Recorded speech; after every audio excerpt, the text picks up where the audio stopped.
viennent le visiter. Mystérieux personnage, car d'abord Abraham parle au singulier, puis il parle au pluriel. Visiblement, ce serviteur est multiple. Et les chrétiens, relisant cette parole du livre de la Genèse, ont vu là comme l'annonce, la préfiguration, bien avant le Christ, de la Trinité, du Père, du Fils et de l'Esprit. Ces trois visiteurs qui n'en font qu'un, c'est Dieu lui-même qui se rend présent à Abraham. Nous aussi, ce soir, nous pourrions nous unir à cette parole. Mon Seigneur, si nous avons pu trouver grâce à tes yeux, ne passe pas sans t'arrêter près de nous. Et nous pouvons nous demander où le Seigneur a passé, où il était en ce 14 juillet au soir, quand, dans une folie meurtrière, complètement déraisonné, un homme ou plusieurs, nous ne savons pas, s'en est pris à tant de victimes innocentes, dont des enfants, plongeant des familles dans l'effroi de la perte d'un ou de plusieurs proches, plongeant tout un pays, nous en sommes les témoins ce soir ici à Lyon, d'un profond désarroi, et peut-être aussi d'une peur de l'avenir. La première question qu'il faudrait nous poser, frères et sœurs, eh bien, le Seigneur peut-il être présent au cœur d'un tel homme? Sans doute que non. Le Seigneur ne peut pas être présent dans la barbarie à l'état pur. Nous ne pouvons pas imputer au Seigneur d'être le responsable de ce qui a été vécu, de ce qui a été vécu en novembre dernier, ou encore avant. Évidemment que le Seigneur ne peut pas se réjouir que des hommes et des femmes appellent la mort les uns sur les autres. Il y aurait d'ailleurs là un blasphème pour toutes les religions, à instrumentaliser le Seigneur et à pouvoir vivre et penser qu'il puisse légitimer de tels actes. C'est une offense qui lui est faite.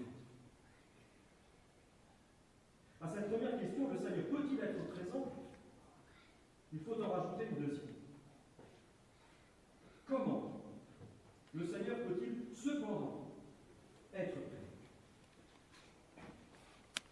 Le Seigneur ne demeure pas étranger à ce qui fait la peine, le désarroi de ses enfants. Le Seigneur, vous le savez bien, a pris sur lui toutes les souffrances de l'humanité. Sur sa croix, tout est rassemblé. De cette humanité souffrante, de cette humanité qui, depuis des siècles, peine à cheminer vers la paix et la fraternité. Une humanité qui peine à ce qu'enfin le règne de Dieu progresse au milieu de nous, alors qu'il est déjà là. Nous savons bien combien le cœur de l'homme peut être beau, combien il peut être généreux, combien de choses ont progressé dans l'histoire humaine, combien des consciences se sont éclairées à la lumière de l'Évangile et du compagnonnage avec le Christ. Et nous savons aussi que cette humanité peut de temps en temps sortir de sa route. Cette humanité peut sombrer dans l'horreur. Elle peut se laisser aller à refuser Dieu et à se séparer de lui. Et Dieu est obligé de contempler cela dans son amour, parce qu'il ne peut pas nous forcer à être beau, mais qu'il pleure quand des hommes et des femmes se déchirent. Il devient instrument de mort, alors que lui, sur sa croix, s'est offert pour que la mort soit vaincue. La troisième question.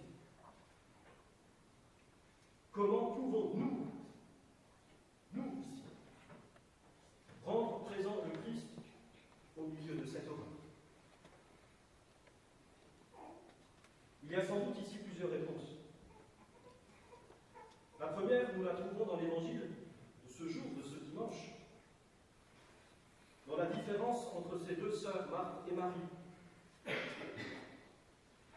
J'aimerais vous inviter à bien entendre ce que le Christ nous dit là.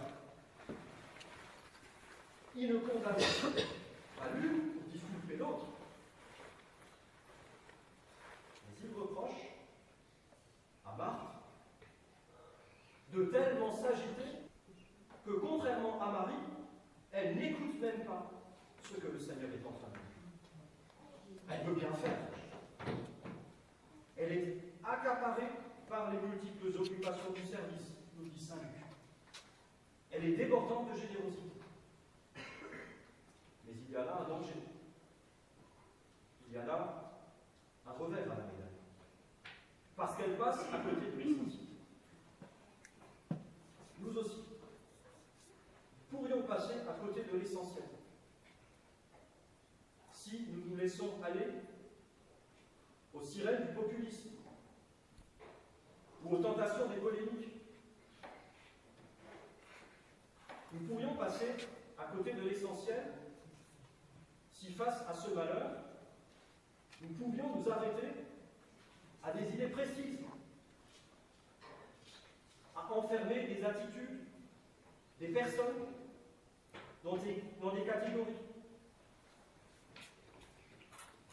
Nous pourrions passer à côté de l'essentiel si nous ne vivons pas des valeurs de l'Évangile. Je suis frappé par ce que nous pouvons parfois vivre dans notre société française, où certains, à juste titre, on ne peut que s'en réjouir, mais revendiquent les racines chrétiennes de notre pays ou de notre Europe.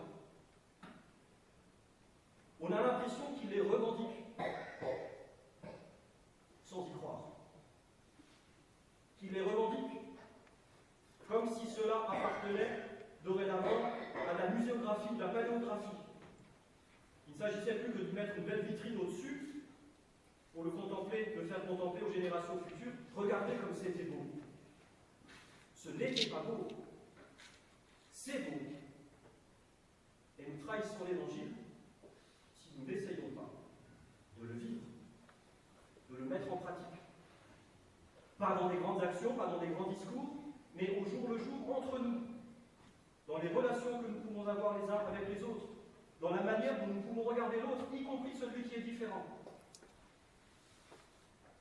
Croyons-nous aux valeurs de l'Évangile, à la vérité de l'Évangile qui traverse les siècles et qui révèle que le Christ est présent au milieu de nous. Voilà le défi auquel les uns et les autres nous sommes très concrètement confrontés.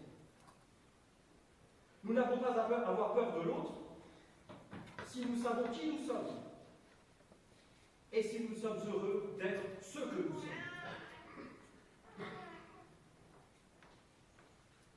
Une autre tentation serait pour nous de nous laisser aller à la désespérance,